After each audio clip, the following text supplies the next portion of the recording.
যেমনটি দেখছিলেন সরকারি চাকরি এবং স্বায়ত্তশাসিত প্রতিষ্ঠান ঠিকাদার প্রথা বাতিলের দাবিতে বিভিন্ন আউটসোর্সিং প্রতিষ্ঠান যারা রয়েছেন তারা কিন্তু জাতীয় প্রেস ক্লাবের সামনে অবস্থান নিয়েছে। যেমনটি বলছিলেন যে রোজার মধ্যেই তারা আমরণ অনশনের ঘোষণা দিয়েছে। যেমন জেনে থাকবেন যে মাহে রমজান মাস শুরু হয়েছে, এই মাসের ঠিক আজ তৃতীয় রোজা চলছে, সেই সময় কিন্তু আমরণ অনশনের ঘোষণা দিয়েছেন তারা। আমরা আসলে যেমনটি জানতে পেরেছি দৈনিক মজুরি ভিত্তিক প্রকল্পের কর্মরতদের আত্মীকরণ, বিনা কারণে চাকরিচ্যুতদের পুনর্বহাল ও বকেয়া বেতন পরিশোধের দাবিতে বেশ কিছু দাবি নিয়ে কিন্তু তারা আসলে বসেছে। কেবল পেট্রো বাংলা নয়, আমরা লক্ষ্য করেছি এছাড়া আউটসোর্সিংয়ের যে প্রতিষ্ঠানগুলো রয়েছে তারাও তাদের একই দাবিতে তারা মূলত বসেছে। আমরা একটু কথা বলার চেষ্টা করব। এই রোজার মাস চলছে, এখন আসলে আমরণ অনশনে যাওয়ার কারণটা কি কারণে বসছে?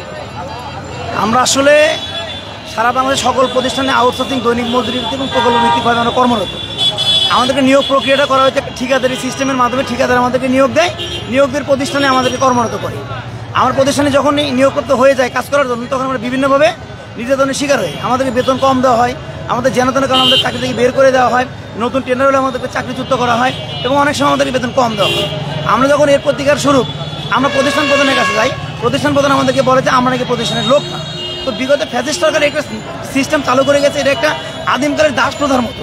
আমরা এই দাস প্রথা থেকে আসলে মুক্তি হওয়ার জন্য বিগত 2020 সাল থেকে আন্দোলন সংগ্রাম মাঠে করে আসছি, কিন্তু বিগত ফ্যাসিস্ট সরকার এই বিষয়গুলো আমলে নেয় নাই। বর্তমানে 24 সালের অন্তর্বর্তীকালীন সরকার গঠিত হওয়ার পরে আমরা কয়েকটি বড় বড় প্রোগ্রাম করেছি শাহবাগ চত্বরে, এবং সর্বশেষ 22শে ফেব্রুয়ারি আমরা এখানে শান্তিপূর্ণ সমাবেশ করেছি। সেই শান্তিপূর্ণ সমাবেশে আমাদের আইন শৃঙ্খলা বাহিনী দ্বারা আমরা নির্যাতিত হয়েছি, আমাদের অনেক ভাই আহত হয়েছে। তার প্রতিবাদ স্বরূপ আমরা কর্মবিরতি দিয়েছিলাম সারা বাংলাদেশে। সরকার আমাদের দাবিগুলো আমলে না নেওয়ার কারণে আমরা বিগত 6 দিন যাবৎ কর্মসূচি দিয়েছি, অনশন কর্মসূচি। দাবি আদায় না হওয়া পর্যন্ত আমাদের অনশন কর্মসূচি অব্যাহত থাকবে। আমরা আসলে অনশন যেটা করছি শুধুমাত্র ইফতার এবং সেহরিতে আমরা একটা করে খেজুর এবং 1 গ্লাস করে পানি খাওয়ার জন্য আমরা সবাইকে বলে দিচ্ছি। এর বাইরে আমরা কোনো কিছু খাচ্ছি না। আমরা রোজাটা পালন করছি। এবং আমাদের 50 ভাই বোন, 50-এর উপরে ভাই বোন আজকে হসপিটালাইজড অলরেডি। তা এই যদি এর অনশন যদি চলতে থাকে আরো 2-1 দিন, আমি মনে করি যে এখান থেকে হাজার হাজার মানুষ আসলে আমাদের দাবি হচ্ছে আমরা ঠিকাদারের মাধ্যমে আর কর্মরত থাকতে চাই না। আমাদের সরাসরি প্রতিষ্ঠানের মাধ্যমে আমাদের কর্মরত করা হোক, আমাদের প্রতিষ্ঠানের মাধ্যমে নিয়োগ দেওয়া হোক। আরেকজন শুধু কথা বলবো, আমাদের দাবি আমরা ঠিকাদার মারফত আমরা থাকতে চাই না প্রতিটা কোম্পানিতে। আমরা চাই কোম্পানির আওতাভুক্ত আমরা কাজ করতে, কারণ একটু সমস্যা হলে আমাদের বলা হয় যে না আপনারা আমাদের কোম্পানির না, আপনারা বাইরের লোক। তো আমরা এই জায়গা থেকে মুক্তি চাই। এখন পর্যন্ত আপনাদের বলেছে অনেকেই অসুস্থ হয়েছে যে রোজার মাসে, এই দাঁড়ানোটাকে আপনি আসলে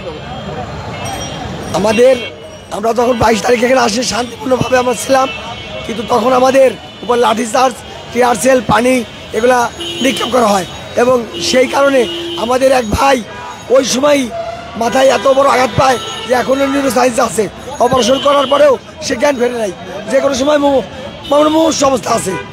আমরা তার প্রতিবাদে সারা বাংলাদেশ কর্মবৃত্তি দিই, কিন্তু সরকারের জনক নড়ে না। যার কারণে আমরা পরবর্তীতে কেন্দ্র লিডাররা আমাদেরকে এই অনশনের ডাক দেয়।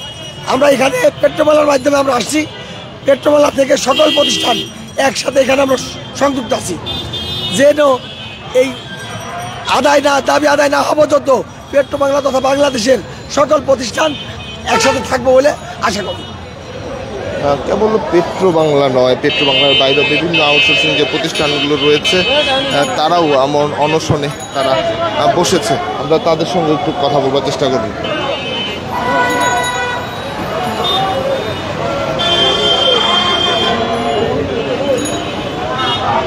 কথা বলি, কোথা থেকে এসেছেন আপনারা? কোথা থেকে এসেছেন? বক্ষবাদী হাসপাতাল। কোথা থেকে এসেছেন? বক্ষবাদী হাসপাতাল। আপনারা আমরণ অনশনে বসেছেন, তাই তো? অনুসরণ করতে এখন তো রোজা চলছে, তারপরে আমরা চাই চাকরি নেই। আমাদের 8 মাস ধরে চাকরি নেই, আমাদের 9 মাস চলে, বেতন নাই আমাদের। তারপরে ডিউটি করতে আসি, আমাদের ডিউটি চলতে আছে। টেন্ডার হওয়ার কথা হয় নাই, টেন্ডার হওয়ার কথা তারপর হয় নাই, আর আমাদেরকে এখনো করে নাই, এরকমই। আপনারা শুনছিলেন যে রোজার চলছে, কিন্তু এর মাঝেও আসলে বিভিন্ন আউটসোর্সিং যে প্রতিষ্ঠানগুলো রয়েছে তারা এখানে এমন অনশনে বসেছে। দর্শককে এই ছিল প্রেস ক্লাবের সামনে থেকে আউটসোর্সিং এবং সকল সরকারি প্রতিষ্ঠানে টেন্ডারের মাধ্যমে যে লোক নেওয়ার যে প্রতিবাদ, সেই প্রতিবাদ নিয়ে তারা কর্মসূচি পালন করছে। দর্শক এই ছিল প্রেস ক্লাবের সামনে থেকে সর্বশেষ পরবর্তী আপডেট পেতে দেশ রূপান্তরের সঙ্গেই থাকুন।